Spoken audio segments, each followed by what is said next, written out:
Welcome back to another episode of the Bump and Run podcast. I am your host, Ben Thompson, and as always, I am joined by Charles Norman and Ryan Bush. And as always, a packed episode for you guys. We're going to be going into all things week 7. Crazy to think we are just rolling through the season this quickly. We'll get into some Dan Snyder and some of the stuff that is surrounding him with the bombshell article that was dropped a couple weeks ago. And in the third segment, what we'll do is we'll just do our normal. We'll make our week 8 picks, and we'll highlight some select week 8 games, and we'll go from there. But let's get into the episode here tonight. Before we start, I do want to mention our sponsor, Dr. Squatch. Dr. Squatch is changing the way men approach hygiene by providing all natural, high quality, healthy products that make you feel like a man and smell like a champion. We're talking bar soaps, hair care, colognes, beard oils, and more. If you're new to Dr. Squatch, you can save 10% off orders of $20 or more on your first purchase using our code DSC Brick 10.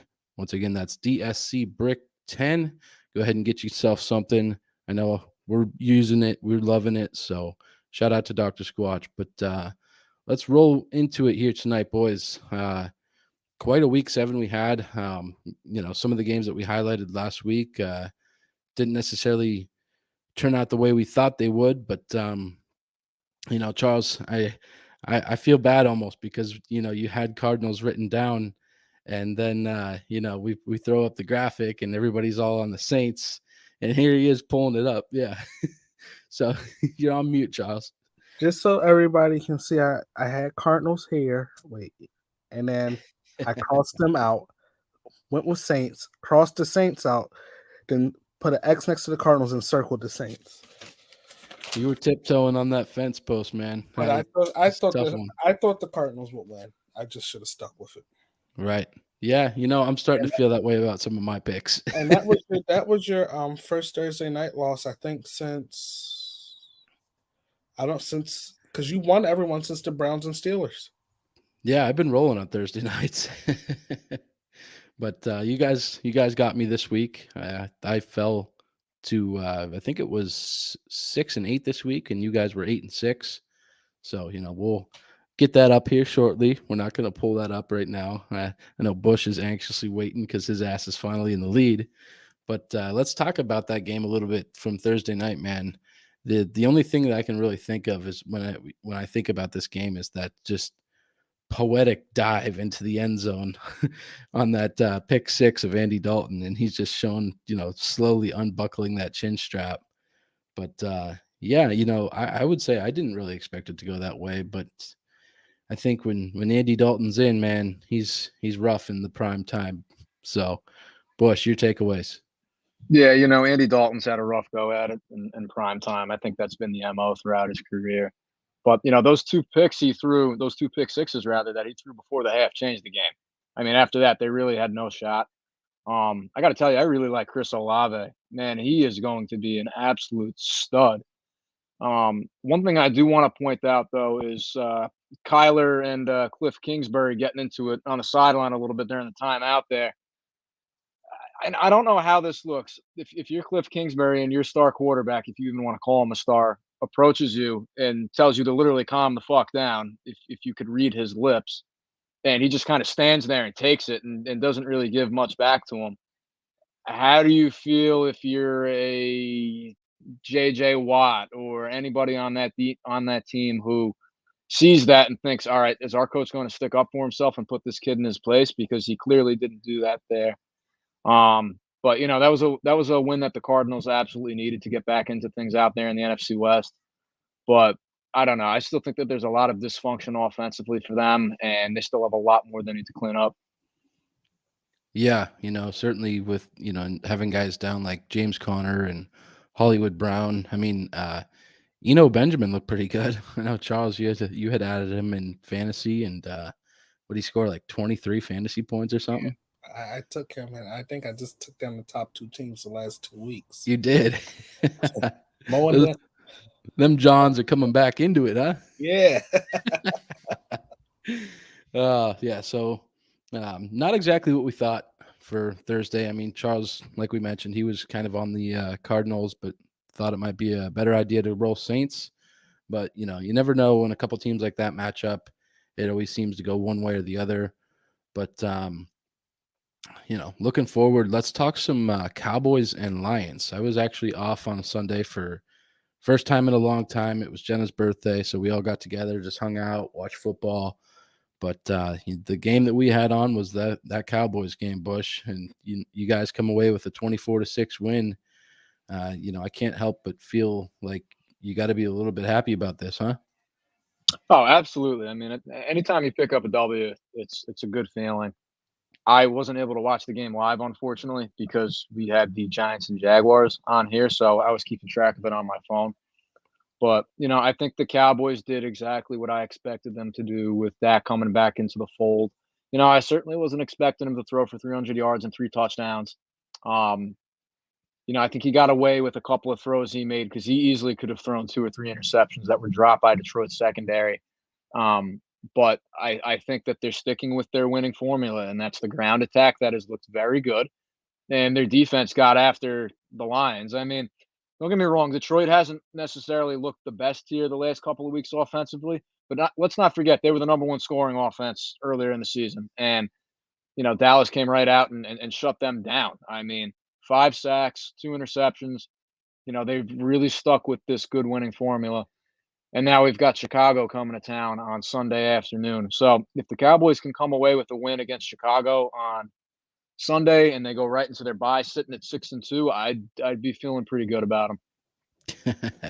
Yeah, man, I don't blame you. I don't necessarily think that Chicago one's going to be no walk in the park, though, as I No, no. certainly found out a couple nights ago. So, um, but yeah, I in watching that, I really love that 1-2 punch with Zeke and Pollard, man. That's something special, and they use that to their advantage. But we can't help but continue talking about this Cowboys defense week in, week out. I thought that Dorrance Armstrong had a hell of a game.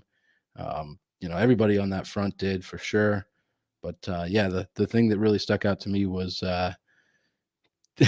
Pollard and Zeke. So, as Charles throws up the hashtag Fire Campbell, yeah, we were getting into it a little bit in the chat.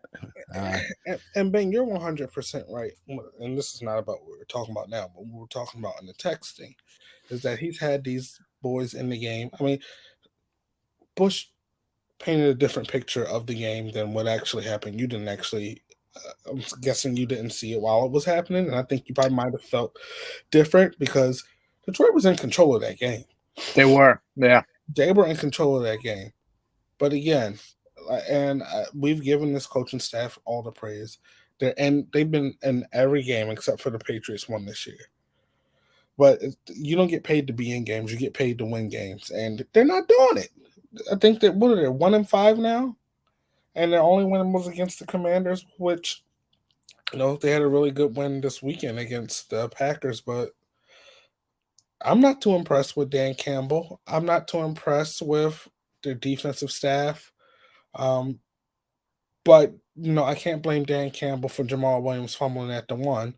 But what I can do is blame Dan Campbell for getting the ball back right before halftime with 1:30 left and just running the clock out, practically. Coaching like that is not going to win you games. It's not going to keep you in games. So, yeah, the Cowboys scored 2 late touchdowns, but the score didn't really match what the game actually was. Right.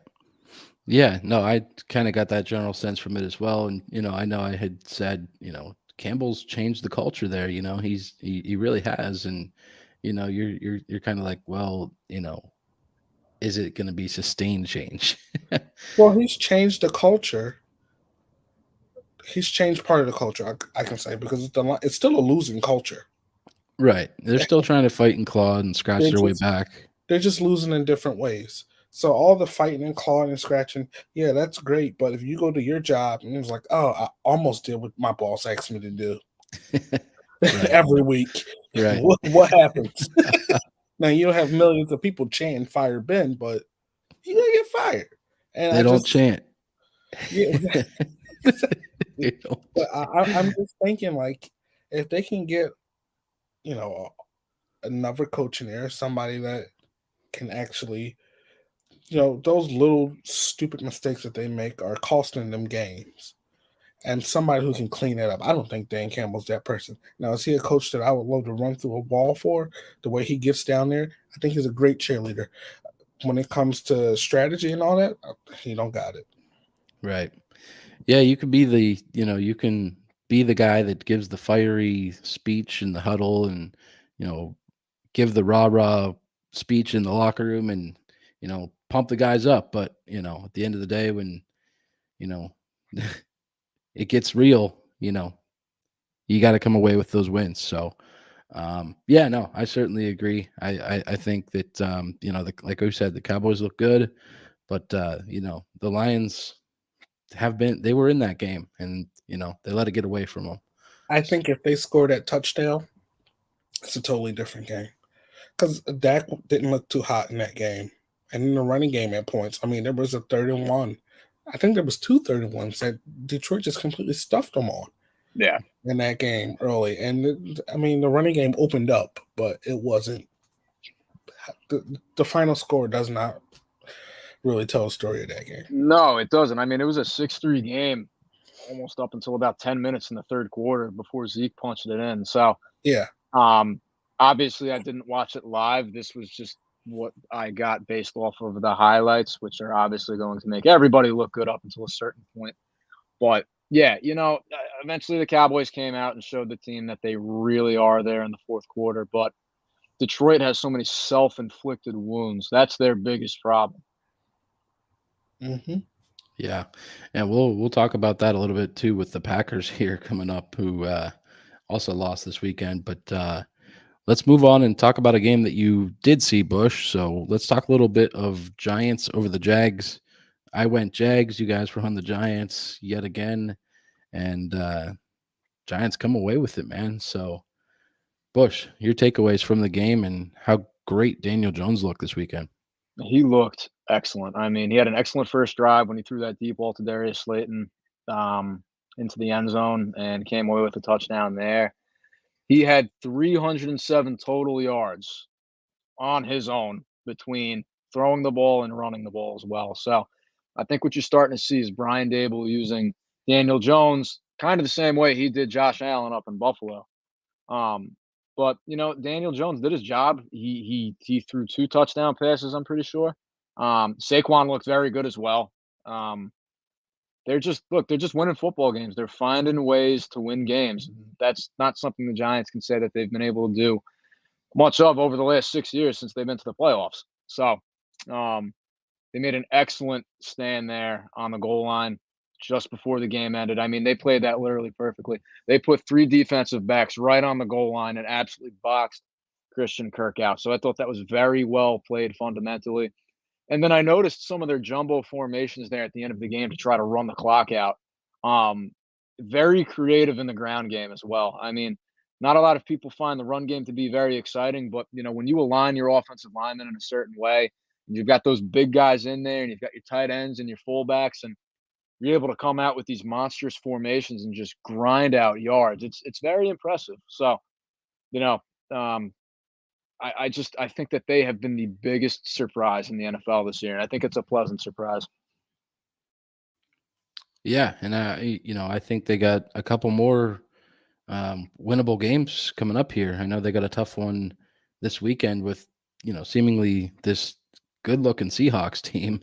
I mean, there's a lot of people on them. They just went in there and kind of had their way with the Chargers at SoFi. So we'll get into that here a little bit later. But Charles, were you able to catch any of this game? And yeah, I was. Maybe we were watching a different game. But I really I want to give a lot of credit to Brian Dable for what he's doing with this team and just protecting Daniel Jones from himself. Because he looks like, I don't know if you all remember, like the 2013 Chiefs, how Andy Reid had Alex Smith playing. So up to that point, Alex Smith was like iffy on and off. It's kind of what Daniel Jones reminds me of, but I think Saquon Barkley is the reason why they won this football game. I mean, they were able, and he opened up the run for Daniel Jones. Just being such a huge decoy. Daniel Jones only completed one pass in the fourth quarter. That's wild. That's wild. So maybe he looked great because he didn't look like he used to look, but I think Saquon Barkley, if the Giants are going to go on any run, that's the person that they're going to go on a run with because this guy's looking like the guy who they thought they drafted. Yeah, he's putting the team on his back, man. I know looking at the scores going across the bottom of the screen at one point, I saw the Jags were winning late, and I'm like, oh, I might get this pick, but didn't end up that way. So, and Christian Kirk should probably not stop before the goal line there on that play. Like you got to go into the end zone. I agree. That's situational awareness right there. And he didn't really even make much of an effort to stick the ball across the goal line either. So. And he could have, because if he went instead of going to the inside, if he took the outside, he scores. Absolutely. He scores. Because all you got to do is put the ball out there. So I think those are the type of wins. We see those teams where they get those type of wins. I think the Giants are a year away from actually making real noise. And those are the type of ones that you see some teams where, they have that great record in the beginning of the year, and then it all falls out as the year starts going. As we get deeper in the year, I think that might be what's going on with the Giants, but I picked them. I thought they would win. I did root for the Jaguars, but I did think that the Giants would win. Right. Yeah, I think the thing with them is the Giants, of course, they're the receivers, man. I mean, you got Kadarius Toney, like you mentioned, Bush, Slayton is there, but outside of that, you're lacking that, that superstar, if you will. So, like you mentioned, Charles, they're going to continue to ride on Saquon, and they're going to run that man into the ground. But if it works, if it ain't broke, don't fix it. So. Giants get a big win this weekend, and go ahead. And that's how good teams develop. You have to center your stuff around the running game until your coach or your team can develop that quarterback to be a good quarterback. I mean, it's not a knock on him, but he's got to take more time to develop. His first 3 years or 2 years, he didn't have good. He had Joe Judge as his fucking coach last year. And then I'm like, Joe Judge drafted him, right? Like he was part of the team that drafted him. Was it Judge or was it Shermer? Pat Shermer. I think it was Pat Shermer. Well, was Pat Shermer actually their head coach? Yes. Yeah, Shermer was their head coach in 18. He was their head coach in 19, and he got the boot after that year. So Judge took over in 20. But like at the same time, you guys make a good point there. Can you fault Daniel Jones for how slowly his career has progressed when you've had 3 head coaches, a number of different offensive coordinators, one of which is Jason Garrett, who's running an offense from the fucking 1950s. Okay, he doesn't understand the modern game. I almost can't blame his slow progression, but here he is. He's coming along. Yeah, some of the shit that Jason Garrett's been saying on football night in America has been a little rough. He was right about Fly Eagles Fly. He was right about that. Yeah, he was. I couldn't believe he said my heart, man. So let's talk a little bit of Chiefs and Niners. Chiefs get it done this weekend, 44-23 over the Niners. Just seemed like one of those games where everything was going right for the Chiefs, and that was kind of what they needed after a tough loss last week. But I thought that from a 49ers perspective, George Kittle, he finally had his coming out party. He looked good. Go ahead. I noticed that I have him in fantasy, so yeah, you had a lot of good guys in fantasy this week, man. I noticed Tim had did the triple Packers against you, and I was like, man, what are you doing? I smoked his ass like a pack of ports. Meanwhile, armed Rodri falls to 0-7. We gotta, dude. I hate this league. You gotta work the phones, man. You gotta start rolling some trades. You got some solid guys on that squad. I don't think it's salvageable. I don't think it's salvageable. Yeah, at this point, I don't know. Unless you go on like a 7-0 run, I don't foresee any anything good coming from it. It's So no, and unbeknownst to me, up until about 1 o'clock, Darren Waller was out. So, you know, there's a freebie right there. But yeah, yeah, just a rough year. right, for sure. But back to the game in that we're talking about here. You had Christian McCaffrey get traded this week. I don't think we've mentioned that on a show yet. So Christian McCaffrey is going to be the new RB1 out there in San Fran. He got a little bit of playing time, but it was nothing too significant. But Bush, how do you think he's going to fit into that offense? And what do you think about a potential 1-2 punch with he and Elijah Mitchell going forward? So I certainly think that was a phenomenal move by the Niners. Think about it. McCaffrey arrived on Thursday, had 3.5 days to learn the playbook. Still had 8 carries for 38 yards and a couple of receptions. So I think he's going to fit very well into that Kyle Shanahan's zone blocking scheme. And that offense is immediately taken up to another level when you have a wide receiver who can play running back and a running back who can play wide receiver. I mean, it's unbelievable the number of different possibilities that they can use in that offense. And Brandon Ayuk's starting to come along too. I mean, I picked him as one of my breakout players this year. He's had a phenomenal past 2 weeks, man.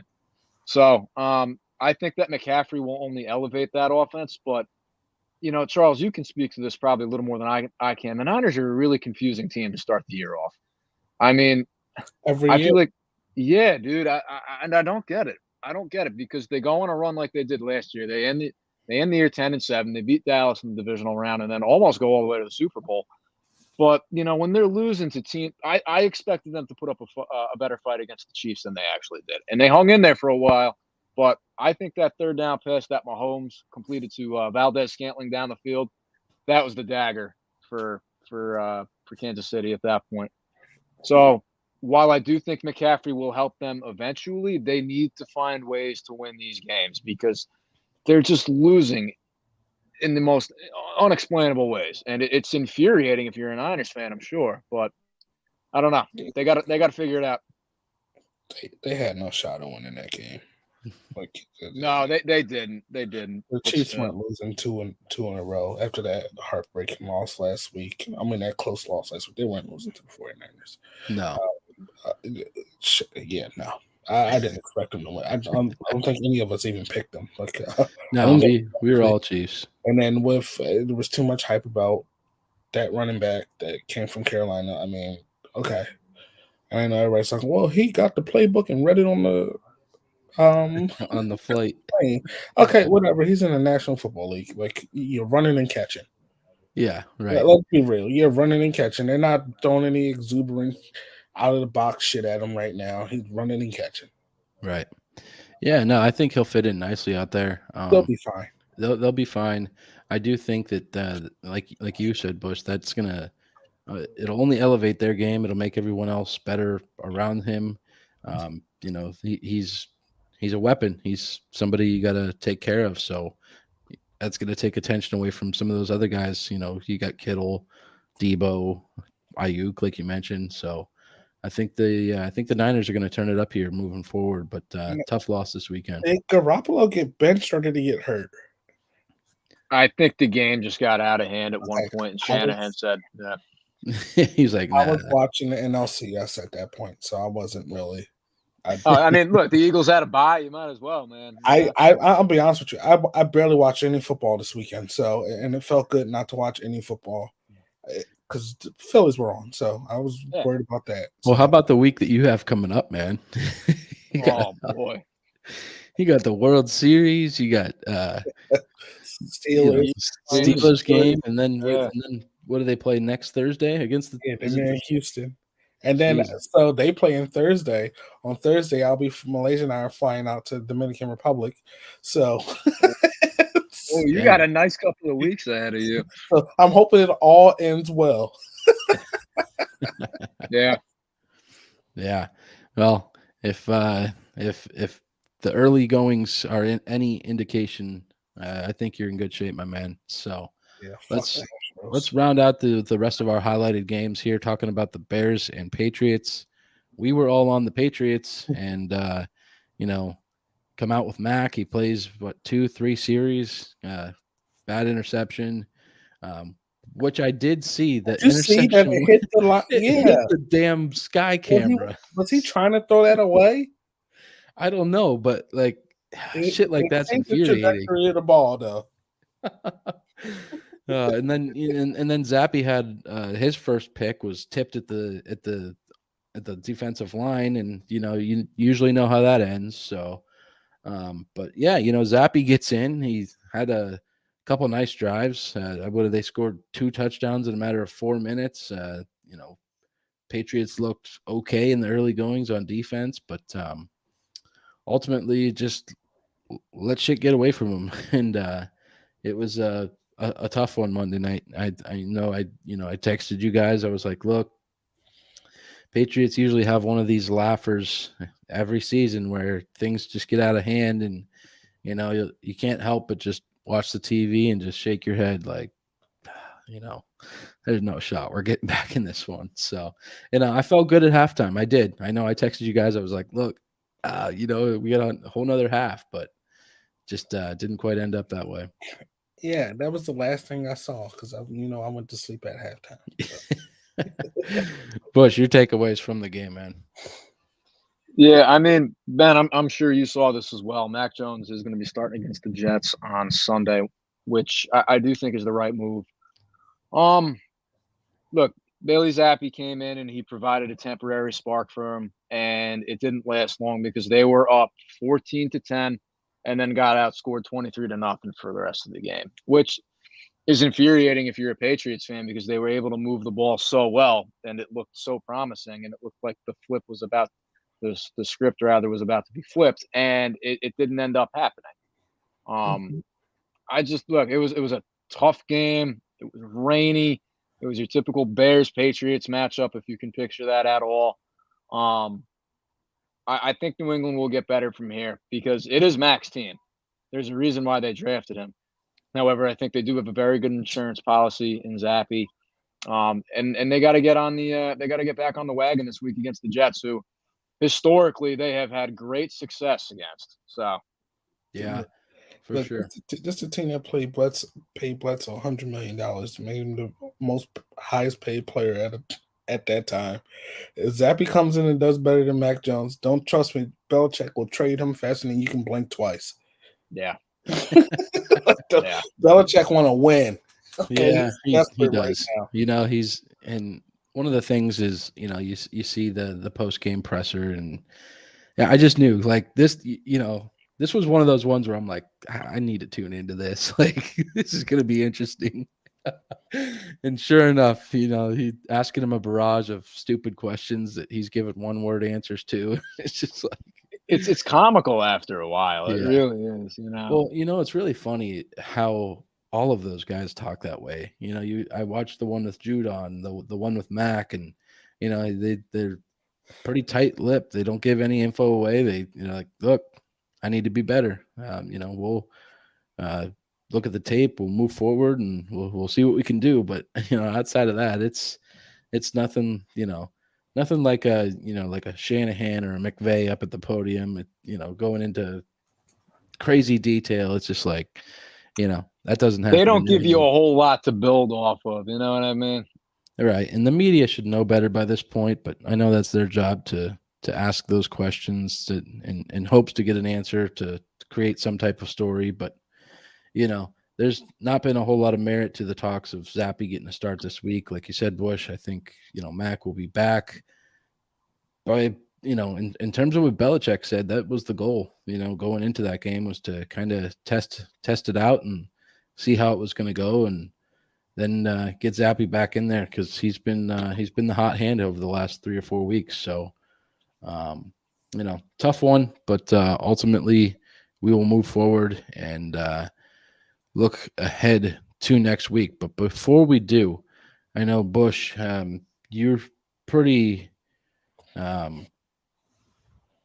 interested in this story as it pertains to Daniel Snyder, and I know the article had come out here a couple weeks ago now, and it was, what was it? Commander's boss claims dirt on NFL owners and Goodell. So, you see an article title like that come out and it's like, oh, here we go. Like, we knew something like this was bound to come out here at some point. So I think we've all read through the article, but Bush, kind of take me through your thoughts on it, in terms of his rift with Jerry.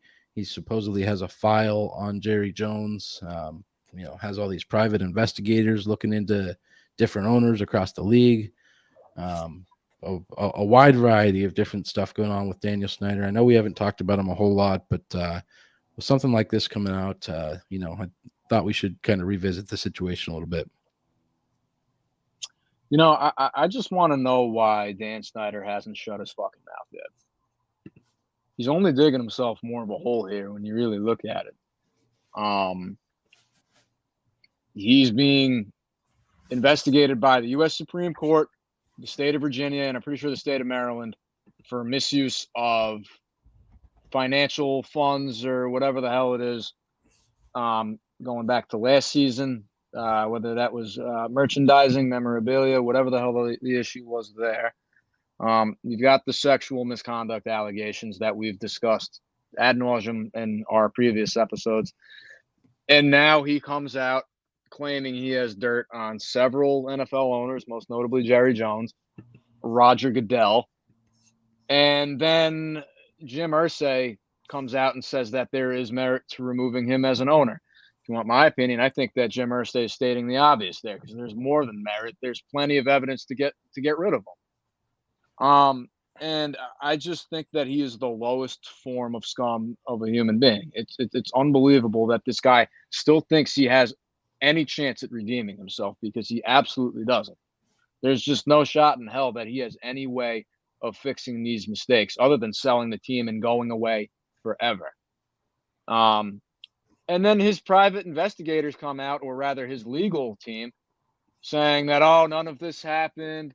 Dan Snyder never said any of these things. And I'm like, I don't think you come out and just with a story like that and there's not some sort of credence to it. That's what doesn't make sense to me. So this story comes out from ESPN. Charles shares it with our group chat. We all read it. Snyder's defense team comes out and says, oh, none of that happened. I don't believe that for a single second. So this gets more and more infuriating for me because as a Cowboys fan, him and Jerry Jones and Dan Snyder were friends, supposedly. And Jerry comes out and he goes, I don't know what the fuck he's talking about, basically. This is unbeknownst to me. I didn't know any dirt on me. I'm unaware of any issues here. So he's digging himself more of a hole. And he's just an awful excuse for a human being. Yeah. In my opinion, I still go back to the Wilkinson report. And I think if the NFL would have done the right thing then and made that public, I think you would have seen him already out. I may be wrong. Maybe things wouldn't go that quickly, but I agree with Irsay. If there's certainly merit to get this guy out of there. Charles, your thoughts? I think Joe's comment sums up my thoughts. If you can put that up, and I'm not going to go any further. So. I gotcha. So, yeah, Joe, I agree, man. Yeah, and like the one thing I will say is Irsay is not the guy to be leading. No one's listening to Jim Irsay, but Jerry Jones should probably speak up. He should. And that's all I got to say. But I mean, I do. What secrets does he have on Jerry? We know this old man does drugs and probably is sleeping with young girls. It's Jerry Jones. So, yeah, I mean, I think if you look into some of these guys, I wouldn't doubt that you're going to find some type of dirt. I mean, look at the shit that Robert Kraft has been tied up in. I mean, look at what Jim Irsay has done. Christ. Yeah, well, that's why I said Jim Irsay probably shouldn't say anything. I completely agree. He is not the one to come out and be the voice of reason here, knowing his past. But look at some of these other notable owners, like a Jerry Jones, like a Robert Kraft, like a Stan Kroenke. Where are they? Where are they? Why aren't they speaking up? Where the fuck is Mark Davis? I mean, that guy's never shy. Well, I mean, even Jeff Lurie, Yeah. but he ain't got time to deal with this stuff. I mean, he's actually devoting his time to great causes like the Autism Challenge, Autism Foundation, Eagles Autism Foundation. But I won't waste any time on him. He's trash. No, I thought we should at least mention it. The article did come out now. What is it? A couple weeks ago. Shit, I'm the one who sent the article to everybody. So it was one of those Seth Wickersham bombshells, if you will. There's a couple other people on there. I think Trisha Thompson and Van Natta, I think his last name was. I apologize if I'm butchering it, but tough situation there. They had plenty of chances to get some new stadium plans together. How often do we come on here and talk about how terrible FedEx Field is week after week after week? And they haven't been able to execute and put a plan in motion and figure out where to go next. I mean, they know. He knows where they want to go. They want to go to Virginia. Well, that's not going to happen. There's no way. I don't think any of that surrounding area is very happy with him or the organization. No, so absolutely not. No, and it only takes 24 owners to get rid of him. Right. And I mean, I can't help but think that 24 of them are ready to vote. But I may be wrong. Like you said, where these guys are staying back, they're not speaking up. I'll give Irsay credit for speaking up. It takes a lot to do that when you have this guy who is supposedly very powerful and has dirt on everybody. So you never know. But and Joe just hit us with another great comment. Like, seriously, if this guy is the voice, then we see how serious it is. That's true. All right. Yeah. So I guess we'll wrap it up there. I'll leave it where we left it last time. We'll continue to track this and kind of see where things go here with the Commanders and Dan Snyder. We know that we're certainly not at the end here by any means. This is going to be one of those long fought battles between this guy and that guy and the legal teams. So this is going to be quite a while. So before we move on to the Thursday night football game, I did want to run down through those Week 7 finals, make sure we get our heads put up on there. But you get the Bengals over the Falcons, 35-17. Burrow went for 481 in this one. Tyler Boyd and Jamar Chase both over 130 yards. And it was a tough look for the Falcons. Not much offensive output. I think Mariota completed 8 passes or something stupid like that. So tough one for the Falcons this weekend. But look, they're 3-4, and you got the Buccaneers are 3-4 as well. So I don't think anyone would have predicted the Falcons and Buccaneers to have the same record through 7 weeks. But anyway, Titans over the Colts, 19-10. Titans coming back around, man. 4-2 now. The slow start. They've had their bye, and another thing we haven't mentioned yet is Matt Ryan is actually going to be benched moving forward. You got Sam Ehlinger, who's going to be coming in and taking over things for the Colts. So, I would agree with you there, Charles, in terms of Irsay. I think he's got some figuring out to do in his own building. So, Commanders 23, Packers 21. Packers now lose 3 straight. And Aaron Rodgers said it best the other day. They continue to make mental mistakes. You have guys dropping passes. You have guys muffing punts. And, you have him throwing out some perfect passes. So let's not forget about him. He hasn't been that great either. Right. And my takeaway from that game really was the Commanders seemed to kind of rally behind Taylor Heineke. Yeah. So, he's gotten his feet wet before. He's been in there, but I'll be interested to kind of follow that here over the next couple of weeks to see while Wentz is away, because Wentz is supposedly Snyder's guy. We'll see what happens here. I like Taylor Heineke, but Panthers 21-3 over the Bucks. That was their first game without McCaffrey.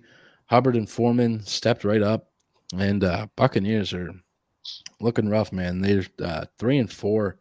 Mike Evans had a fucking god awful drop on a potential 64-yard touchdown. We'll get more into them here shortly, as they are in the Thursday night football game here tomorrow night against the Ravens. But one thing I'm really looking forward to is seeing if the Panthers are going to go ahead and rally around interim head coach Steve Wilks.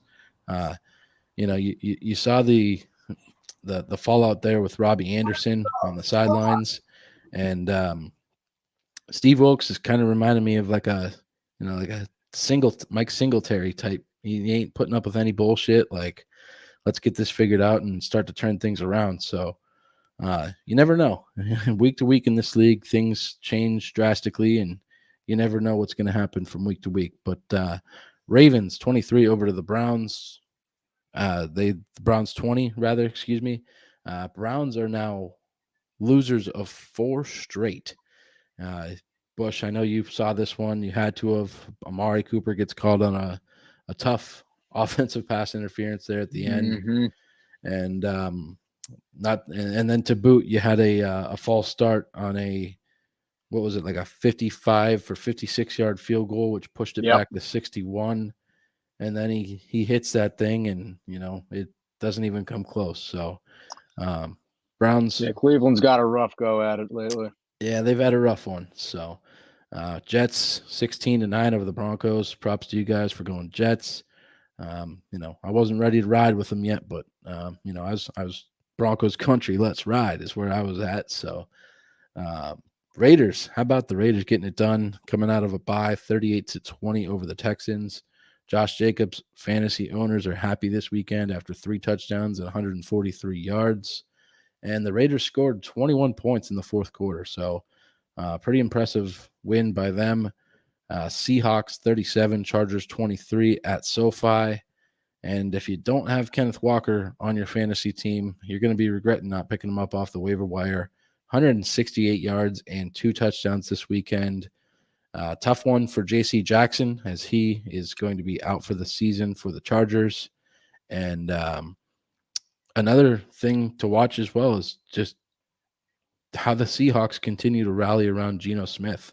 They haven't looked bad, man. Who could have predicted them to be 4-3 now through 7 weeks? I think even Pete Carroll's a little surprised by that at this point. But to round out the weekend, you had the Dolphins getting it done over the Steelers, 16-10. Kenny Pickett threw a couple rough interceptions there at the end of that game. That was just an athletic play there by oh God, I'm gonna butcher his name. Igbenogany. Yeah, it was tough to pronounce. Yeah, that was a athletic pick. Spelled it right in the text, though. Oh yeah, that's a rough one to spell, a rough one to say, but we were all on Steelers, and they had chances. They really did. I thought the Dolphins kind of let them hang around. At one point the Dolphins could have went up 19-10. Mike McDaniel got a little ballsy, and they got stuffed. And Steelers, Steelers had multiple possessions after that and couldn't quite get that touchdown that they needed to pull ahead. So Steelers fall to 2-5, and the Dolphins get back to winning ways with Tua back at the helm. So that is week 7. I will go ahead and pull up our weekly picks just to show you guys now. Bush has finally taken the reins. He's got that 1-game lead, and Charles and I have been kind of neck and neck all year, but props to you, Bush. Good, Bush. You're looking good back, lately, man. Yeah, thank you. But let's get into some Thursday night football. I asked you guys your picks before the show here, just for the graphics sake.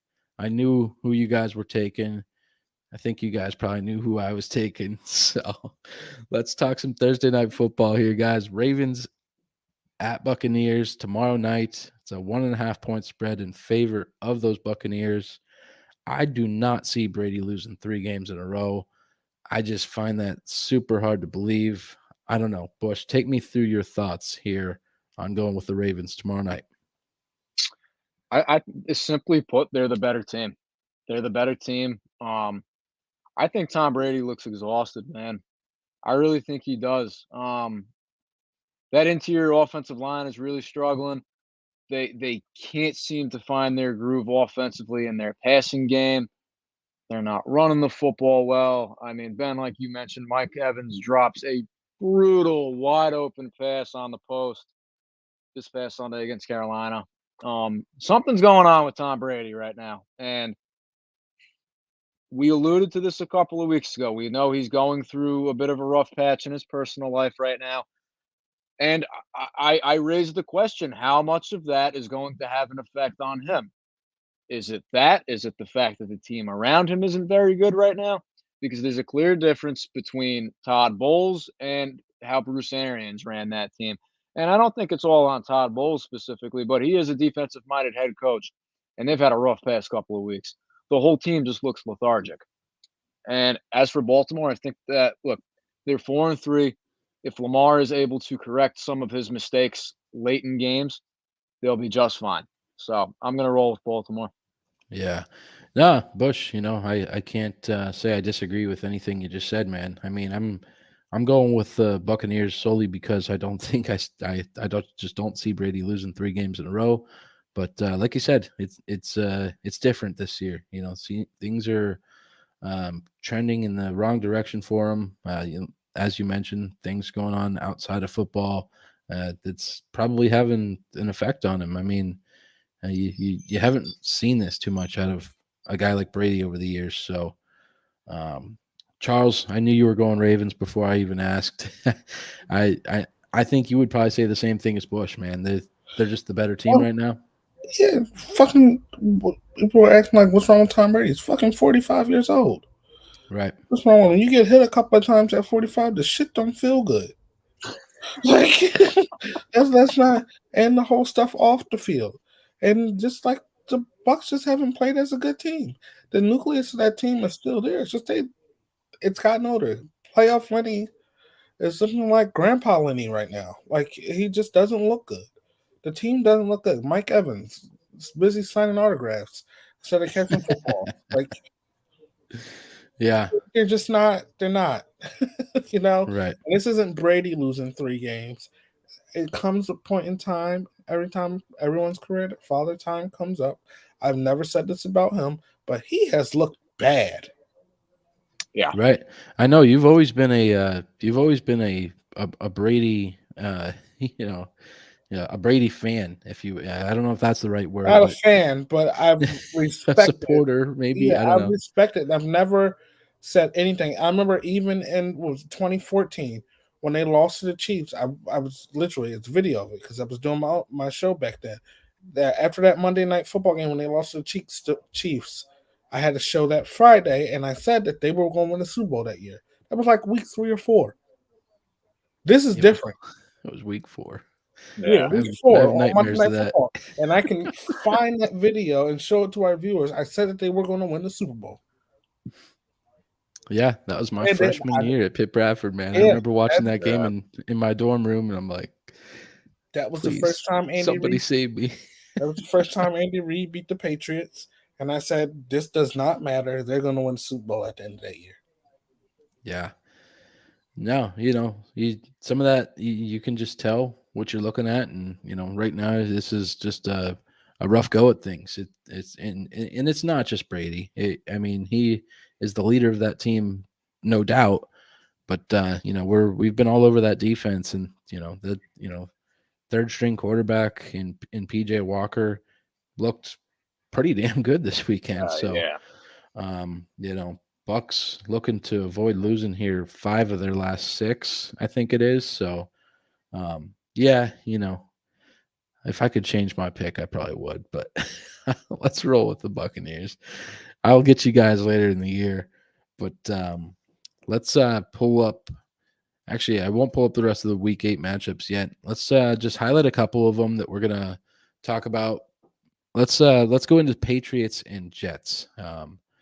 Patriots are favored this weekend by 2.5. I will put it up here. 2.5 at MetLife.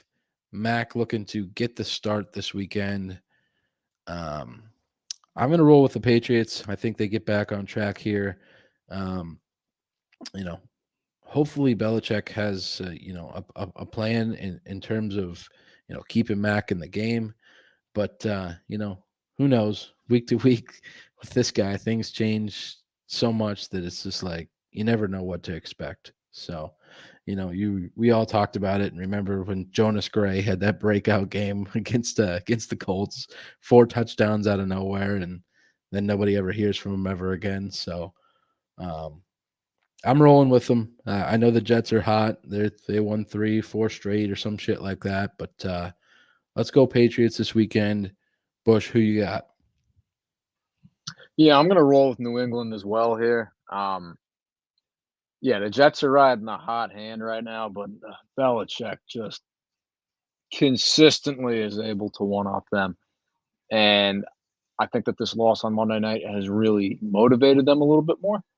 And I think they're going to bounce back really nicely against an AFC East opponent and climb back into this thing because by no means are they out. I mean, that's a very competitive division all across the board. They just got to win the divisional games. I mean, they are crucial in that division. So I'm going to roll with New England. Yeah. And, one thing that I'm kind of thankful for going into this game is the fact that Patriots won't have to face Brees Hall. T's and P's to him, and hopefully he has a quick and speedy recovery. But, they're looking at what guys like Khalil Herbert and David Montgomery did this, a couple nights ago to New England's defense, who I've been talking about all season. They ran all over him, man. They, Fields, Montgomery, Herbert, they had their way with the Patriots defense. So, but you do have Michael Carter there. James Robinson was just traded over there this week from the Jaguars. So, I think that the Jets are still going to have a pretty solid backfield. But Charles, your thoughts on this one? I'm going with the Jets. Yeah, I'm going to pick the Jets here. I don't see the Patriots winning this game. Jets look like a good football team. The defense is looking good. Sauce Gardner's playing probably like he's got the most passes defended out of pass breakups out of any cornerback in the league right now. Like that dude's playing some real football. Teams are trying him. He's a rookie and he's making them pay. I think offensively, yeah, they lost Brees Hall, but they just traded for Robinson, and he's going to help their running game out a lot. I see the Jets win a closer game this week, but I don't think the Patriots are there yet. Are the team that they were last year? I thought they would be building off of who they were last year, but I think the Jets beat them. This game's in New York this week or in New England. It's in New York. Yeah, yes, I thought so. Yeah, I'm going to pick the Jets. New Jersey. New Jersey, rather. Yeah, New Jersey. Yeah, it all stinks. So, wow, fair enough. And just to correct myself, because I did pull up the transcript from the episode, I said that I guaranteed that they would be in the AFC Championship after that. So, there's that. Good clarification. Yeah, things are different with New England this year. There's no doubting that. They could finish 7-10. They could finish 10-7. Who knows? I mean, I don't think they will, but we'll see. Like you said, Bush, Jets are a team you got to beat. Divisional opponent. Those games matter. Those games are important. So let's see if they can get it done here this weekend. But let's go ahead and talk about the Raiders and Saints. Now, I know this one isn't necessarily one of those marquee matchups, but I think it comes down to a matter of who needs it more. And I think the Saints are a team that are hungry for a win. I think Jameis Winston is going to be back in this weekend. It's a 1.5 point spread. Looks like it's in favor of the Raiders, although it is in New Orleans. Bush, your thoughts on this game, man? Actually, I do think this is a very noteworthy game, Ben. So props to you for pointing this one out of the bunch. Um, I'm actually going to roll with the Raiders here because I think that they are certainly the more desperate team. I think the Saints are in a rebuild mode. Look, they hung in there with Arizona, no question about it. And Andy Dalton hasn't looked bad, but I believe I read a report that said, despite the fact that Jameis Winston is healthy, Dennis Allen's going to roll with Andy Dalton as his starter this week. And I think that this is again a game that the Raiders absolutely need if they're gonna keep track over there in the AFC West. I mean, listen, clearly Denver is the worst team in that division. You can't argue that. The Raiders are a far better team, but they have to get back in it, man. I mean, you know, Chargers had a tough loss this weekend to the Seahawks. I just think that the Raiders need to get on a roll here. They need to keep the momentum going. And what better way to start than beating the Texans last week and playing New Orleans this week and getting a win? So I'm going to roll with the Saints, or excuse me, the Raiders. Okay. Yeah, I'm going to roll with the Raiders as well. I think just what you said alone there with starting Andy Dalton instead of Jameis, I don't agree with it, man. And I don't know. I know Jameis isn't exactly the answer they're looking for either, but, they're battling some injuries. I know Jarvis Landry, who we thought was going to go down, back to the bayou and tear it up, but he has had a lackluster first season with the Saints. So, yeah, I'm all over the Raiders this weekend, man. I think they need this one. They really do. So, Charles, your take on this game? Look, I'm rooting for the Raiders because the Eagles got the Saints draft pick. That's where I'm at. I'm rooting for every team that plays against the Saints this year because I want that draft pick to be high. No, but I think this actually could be a good game because these are two teams. For one, you got two first year head coaches, second chance first year head coaches, really who find themselves in some tough spots. Like McDaniel's out there in I'm about to say Oakland and Vegas.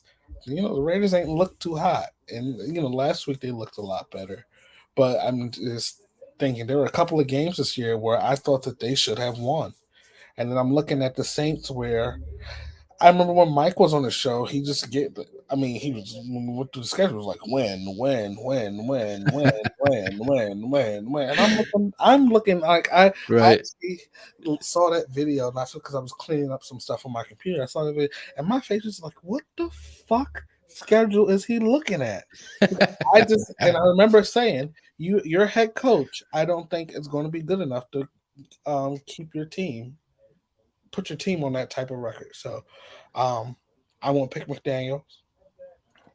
And I'm not choosing teams. I'm choosing coaches here, and I'm going to choose Josh McDaniels in this. And I think the Raiders will win.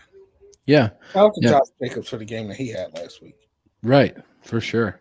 But yeah, at the end of the day, when it all boils down and it does come to coaching, I agree, man. McDaniels has the upper hand.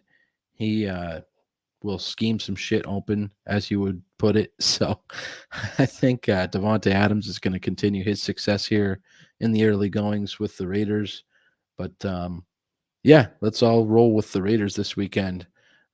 Going forward here, let's talk a little Cowboys and Bears. The Cowboys are favored in this one by 9.5. It is in Dallas. Bush, your take, my man. Oh, favored by 9.5. I don't agree with that because I don't think the Bears are necessarily going to be a walk in the park. I mean, listen, you just don't go into New England and dominate the way they did. That is a very difficult thing to do, and I think Justin Herbert really showed how dimensional he can be, not only as a runner, but he threw some very, very nice passes in that game as well. Justin Fields. Justin Fields, excuse me. Yeah. What'd you say? He said I don't Herbert. know what I said. Herbert. Oh, okay. Too many Justins, man. Yeah. So I'm gonna roll with Dallas. However, it is not going to be an easy one. I don't think that the Cowboys will have as easy of a time in the fourth quarter against the Bears as they did against the Lions. Man, I mean, even if they did send Robert Quinn to Philadelphia, I think that that defense is still pretty decent for the most part.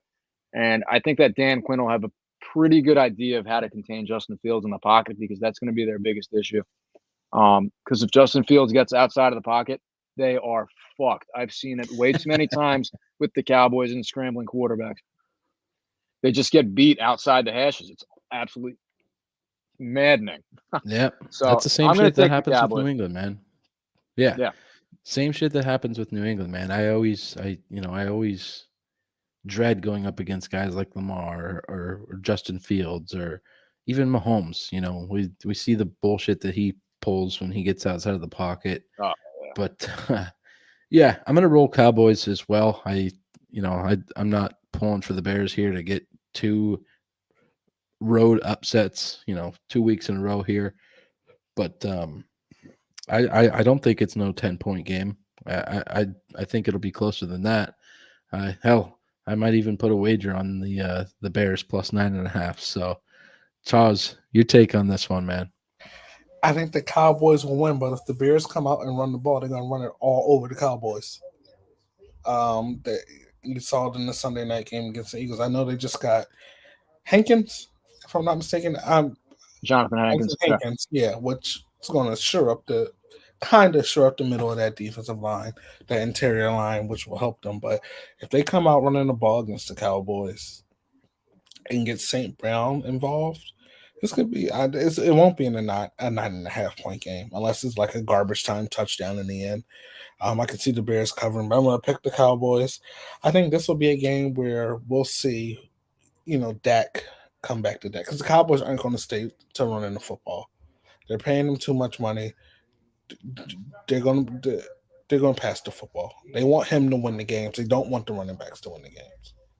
That's just how Kellen Moore coaches the game when Dak's in the game. And he tried to pass it a lot last week. There were 3 different plays where Dak should have been picked off, like 3 or 4. Oh, yeah.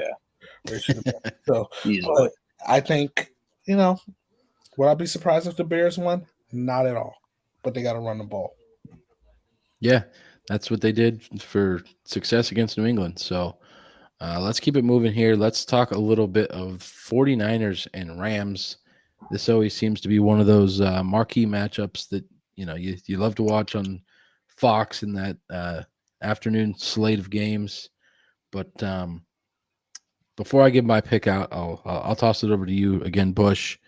I'm still a little undecided on this one, so let's see here. The Niners are favored by 1.5, but it is in LA. So, what do you got this weekend, Bush? So I'm going to take the Niners. They've beaten the Rams all 7 of their past 7 matchups. And I don't know what it is, but Shanahan always seems to have the advantage over McVay, except for last year in the NFC Championship game. But I don't know. I can't pick against the Niners here. I did that week 4 on Monday Night Football, I believe, when they played. I took the Rams, and it bit me in the ass. So I'm certainly not going to do that again. I'm going to take the Niners. Yeah, I can't help but think that Charles is going Niners as well, and that's kind of the way I was leaning. So I was hoping that y'all would fall for the shit again and take the Rams. No. I'm not we doing got that. records on the line here, man. The 49ers about to kick the shit out of them. Watch. They'll Straight to the point. I love it. Yeah. Watch. The 49ers always seem to fare well against the Rams, so I'm going to roll with them as well. I think this will be a good matchup, but divisional matchups are always tough. Yeah. It was weird? When Jeff Fisher was the head coach of the Rams, they used to beat the 49ers. Like the 49ers just couldn't get past them. But that was when they were on their run. But the 49ers I remember one time And this is going back. Kaepernick did the quarterback sneak and fucking fumbled the ball, and the Rams ended up winning the game. There was a couple of games like that where they just couldn't beat the Rams. And now it's the 49ers can't beat the Cardinals, and the Rams can't beat the 49ers. And the Seahawks are just doing what the Seahawks do. I don't even know what that means. Right, for sure. Jeff Fisher's a name I haven't heard in a long time. Mr. 7-9. Oh my God. But let's talk some Battle of Pennsylvania. You got the Steelers traveling to Philly Sunday afternoon. Steelers haven't looked good, 2-5 going in and facing those 6-0 Eagles. I can't help but think that we are all on the Eagles this week.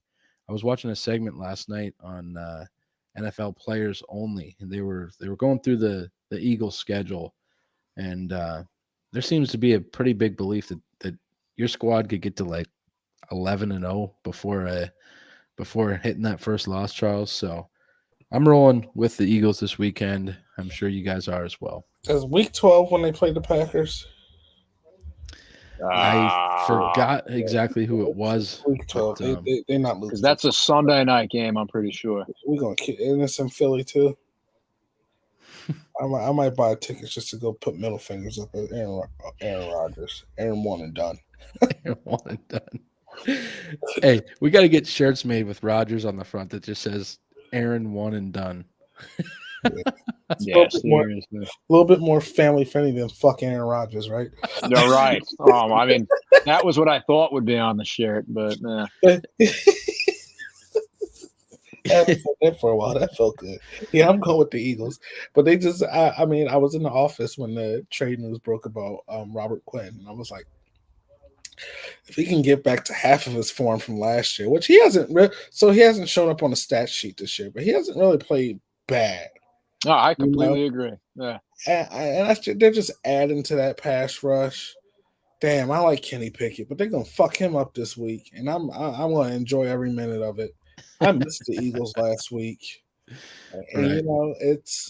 the Steelers just aren't who they usually are right now, and they're in a rebuilding year. So calm down, Steelers fans. Y'all will be fine, but so this is, and Ben, I'll tell you this. This is the difference between having your team be in the games and losing. There's a difference between the Steelers doing it and the Lions doing it. The Steelers have the coaching that next year this will be corrected. The Lions have the coaching where next year it's going to be some of the same, and they'll see it as the progress. So, yeah, no, I could see that for sure. But yeah, I got the Eagles in this game. Right. Mike, I'll give you the shout out you want, man, because I think everybody would love to see this.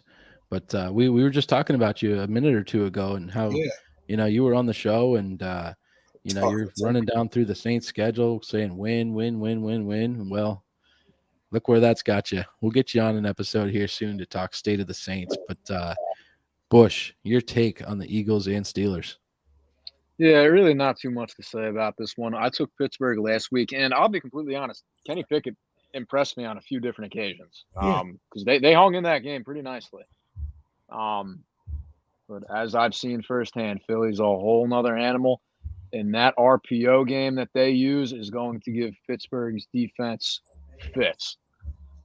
Even if TJ Watt was healthy, I would still take the Eagles because what they did to Micah was not fair. I could easily see them doing something like that to TJ Watt. They put him in a fucking blender. So I'm absolutely gonna take the Eagles. It's not fair, man. Charles, what are you geeking over? Grinded that bitch up. Put his ass in a blender. Put his ass in the blender. Had number 7 out there throwing a tantrum like a fucking 5-year-old who dropped his ice cream cone. Yeah. Whip that ass. Yo. Oh man. Oh god. So let's that's gonna do it for our highlighted games. But let's do as we normally do here towards the end of a show. I'll pull the week 8 matchups up and we'll kind of just run down through our picks. Let's start off with Denver and Jacksonville. This one is going to be at Wembley Stadium in London this weekend at 9:30 Sunday morning. Jags favored by 2.5. Who you got? Broncos country. I'm picking the Jags. Oh man, you got me good there.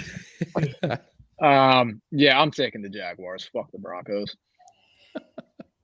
Make that 3 of us, guys. I'm not getting Yeah. burned on those fucking assholes again this week. So, No, you can't trust them. no, you can't. Russell's playing this week with a torn, whatever he's gotten torn. Yeah, whatever he's got. We don't need to talk about his ass anymore. Yeah, seriously. Carolina at Atlanta. Atlanta is actually favored in this one by 4.5. And this is one where I'm looking at it and I'm like, God, I don't know, because we're talking about Atlanta not hardly winning any games this year, but you got a little bit of a dumpster fire there over in Carolina. So I'm going with Atlanta. yeah, well, I think that's a solid pick, Bush. Yeah, I think I'm going to take the Falcons as well. I mean, don't get me wrong, that was a feel-good win for the Panthers last week, but Atlanta's a better team right now, so I'm going to take Atlanta. Yeah, I am going to roll Panthers. Let's go. Had to be one guy who differentiates. So. Listen. Damn, his ass going to be chasing us in the picks column.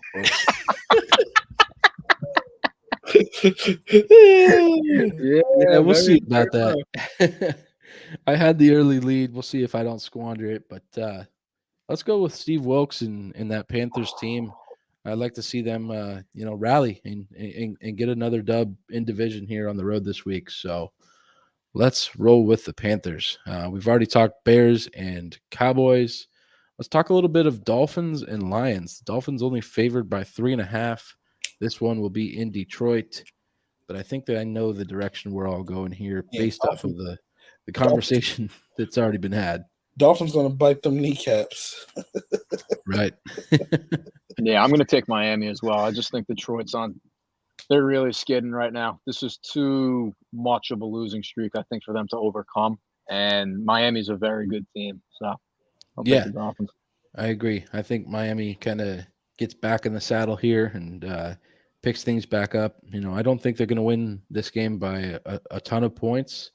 Lions always seem to hang around in games like this, but let's go with Miami this weekend. So keep it moving here. Let's talk some Cardinals and Vikings. This one is held in Minneapolis this weekend.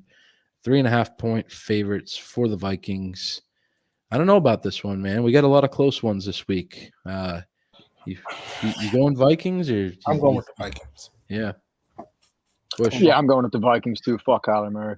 Fuck Kyler Murray.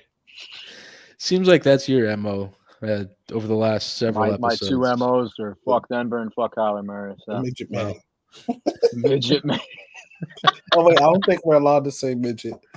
Fuck it. Little people. Apparently it's exactly.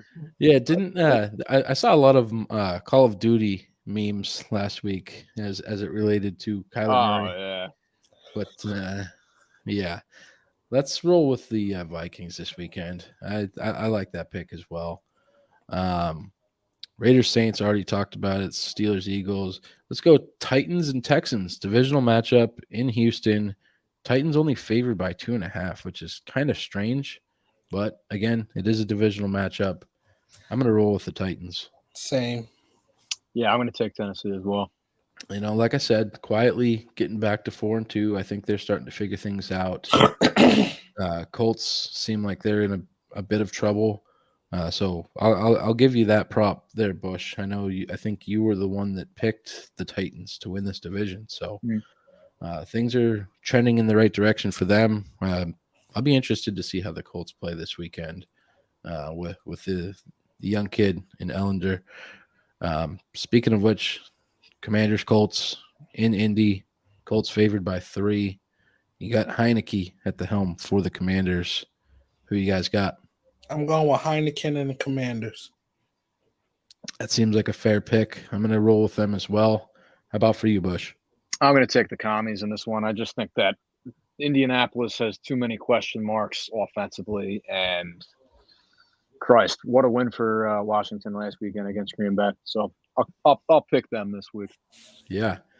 How about Frank Reich? You think he gets ran before the end of the season? I don't know before the end of the season. Yeah, he'll get fired after. But he'll be a I Black think. Monday. Yeah. Oh yeah. I completely agree, Charles. He'll be a Black Monday. But honestly, I think it's fair to bring into question whether or not Chris Ballard's position is secure either. He's the one who Should be brought Matt fired. He's Ryan the in. one. He brought Yeah. Matt Ryan in, so I blame Frank Reich for Carson because he was the one saying I can fix him. But Chris Ballard is the one who traded for him, and both of these quarterbacks. That's what I was telling you. So also, let's just tell them the story. How I just texted y'all randomly that I think that they should be fired because they traded for 2 veteran quarterbacks, and like 5 minutes later, Bush is like, "Oh yeah, they're benching Matt Ryan." Didn't even realize that I didn't text y'all that. That's because I wasn't just thinking about the Colts. But I don't. No, but that was the reason. Yeah. Right. I was like, that matches up perfectly. Right. Yeah, it's weird to see it's weird to see those guys like apologizing to Matt Ryan like, "Hey, sorry we couldn't hold up our end of the bargain." How's that going to make him feel, man? Moves his family from Atlanta to Indy, and it's just like He's got money. I know he's got still money, fifth in the league in passing yardage, I'm pretty sure, or he's fourth, one of the two. He already got over 2,000 yards passing, but Right. you have 9 touchdowns, 9 interceptions, and 11 fumbles. That's not going to bode too well for you. Right. Yeah, they're a little bit of a mess down there in Indy. So I think he'll be back out before the season's over. I think he will too, man. It's week 8. It's a little premature to say, "Hey, we're rolling with this guy for the rest of the way." Like, agreed. Who knows if he's gonna not, if he's gonna go in there and look like shit, And Bush, you're right. He's number 4. So yeah, that's what I figured.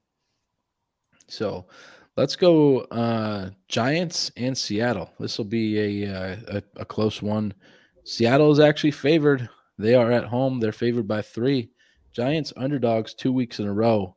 Do you guys take them 2 weeks in a row as underdogs? I'm taking the Seahawks in the 12th man. Bush is taking the Giants. I'm starting to think he's a closet Giants fan. Yeah, I've been thinking that myself. Yeah, we got a couple of his friends here in the chat that might tell us otherwise. So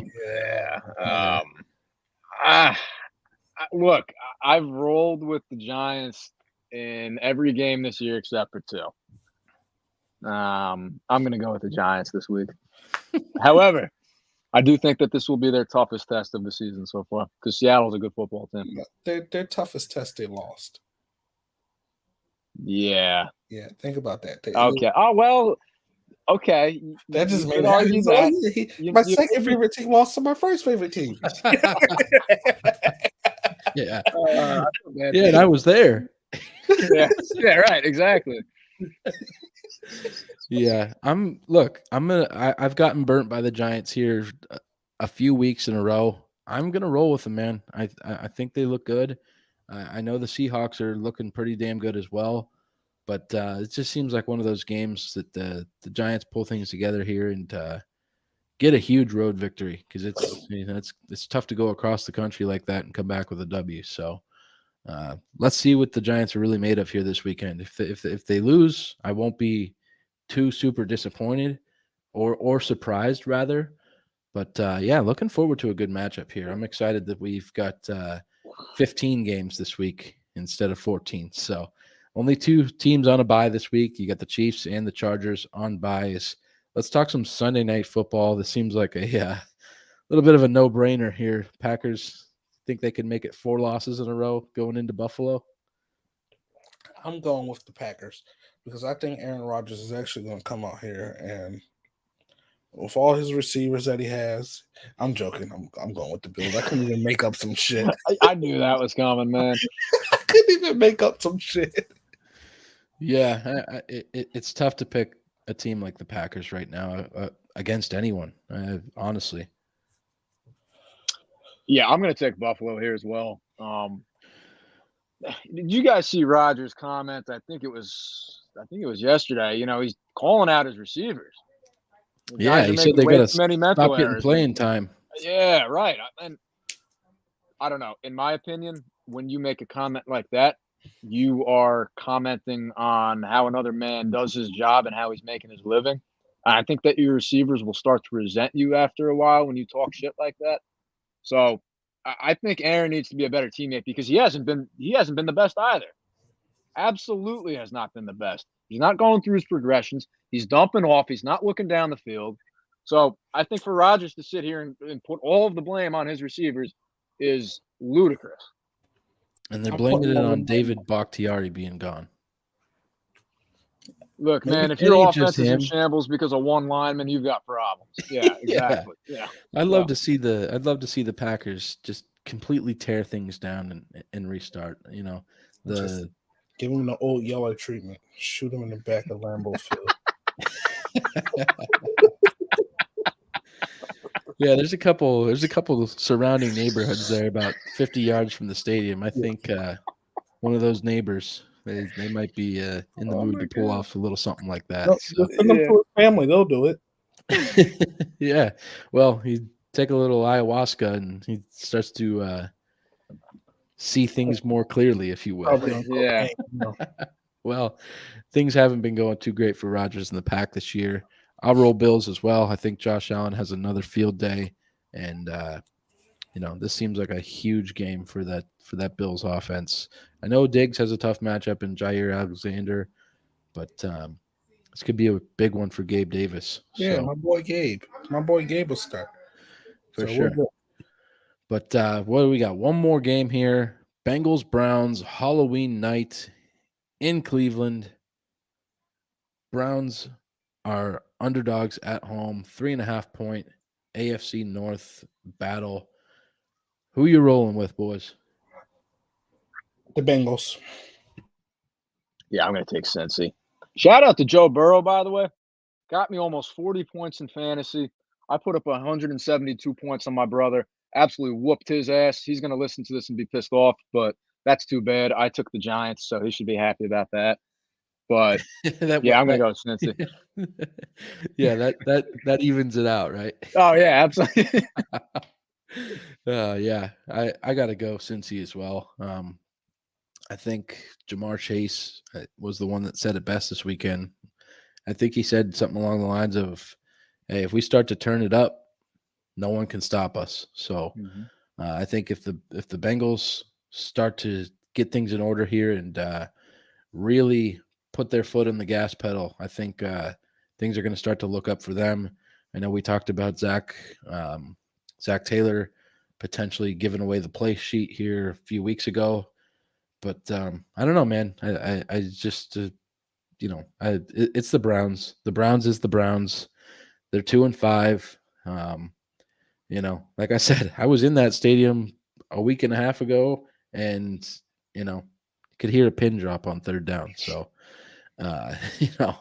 Browns fans have had enough of losing. They're ready for a turning of the tide. I was talking to somebody at work today. I don't know if Deshaun Watson's going to come in there and be the savior that everybody thinks he is. But, time will tell on that one. Charles. Nothing. he unmuted. I thought he was going to say something. Yeah. I was going to say something, but it was rated R. No, NC-17, actually. That was not going to be good. Oh, shit. It's going to be bad. We're going to get cut off the airways. So that is your Week 8 slate. Those are our picks. That one is going to do it. We appreciate you guys tuning into another episode of the Bump and Run podcast. Let's have a week, boys. Let's have a good week of picks here. I know I differentiated from you guys a little bit, but we'll see. I know, Charles, you're confident and you guys pulling away in the win column there, but you never know. So we will catch you guys next week with another one, breaking down some Week 8 and looking ahead to Week 9. But make sure you share this show with a friend. Follow us on social media at @bumpandrun_pod. And you know the rest. So thank you for tuning in to another episode of the Bump and Run podcast. See you next week.